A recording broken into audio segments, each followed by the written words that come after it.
I appreciate that. And it has evolved massively over the years. And of course, recently now, BlackRock is promoting this and pushing this to all of their, all of their customers. And now I think has the largest holdings of it.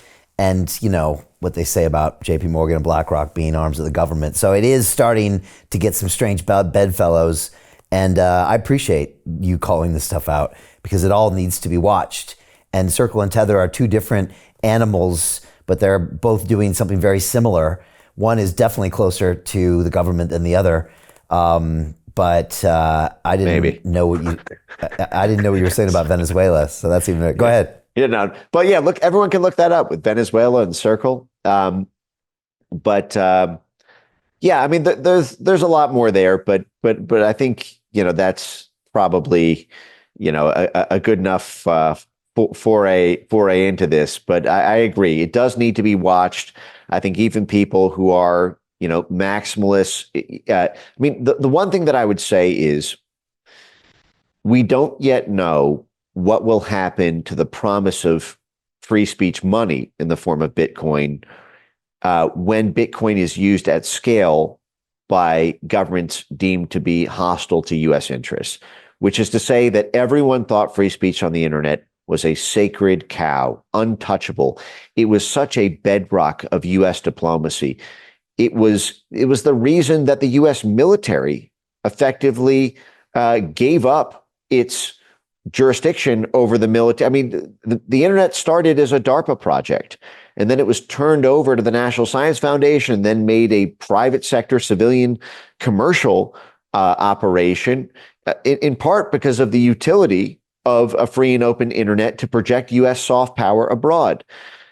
But then what happened as soon as 2014 Crimea kicked off and the unexpected counter coup in eastern Ukraine, and suddenly free speech on the internet was being used by Russian propagandists to swing Ukrainian hearts and minds. Well, then suddenly free speech on the internet, which was untouchable for 2.5 decades, became the number one threat to democracy. Well, what happens right now? The major stable coins are U.S. aligned. They're buying U.S. treasuries. They're being protected by the U.S. Justice Department. Circle, as you mentioned, is formally regulated. Tether has the longest leash I've ever seen of any corporate entity in my entire life. What happens if Russia starts becoming Bitcoin maximalist? What happens if Russia at scale starts to evade sanctions on through the banking sector by pouring, hundreds of billions of dollars of its state treasury into Bitcoin?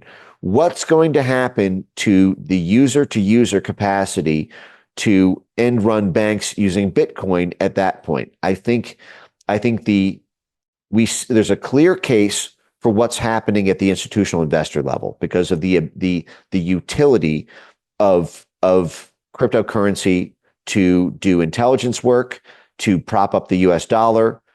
I think there's an open question about what's going to happen to the relatively defenseless retail, consumer to consumer, user to user level when you start to see.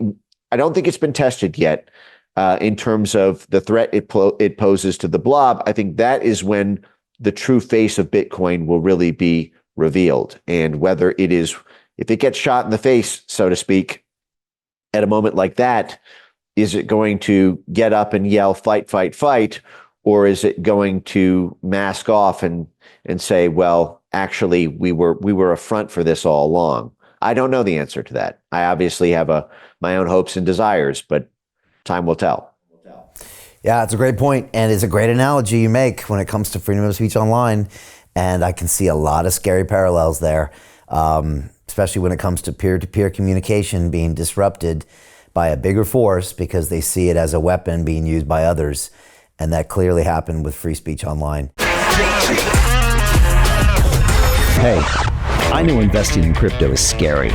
It takes a real leap of faith because there are so many scams, rug pulls, and bad actors out there. It's a dangerous business, which is why 95% of people lose all their money. Well, that's why I created the London Real Investment Club, so you can access the hottest deals on the planet and use the crypto bull market to create the generational wealth that you deserve.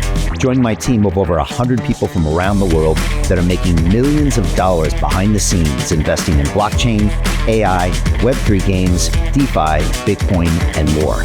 Don't miss out. Click the link below to book a call with one of my team now. But hurry, this bull market will end soon. I know investing in crypto can be scary. That's why you gotta join the investment club. Pull the trigger. Let's do this.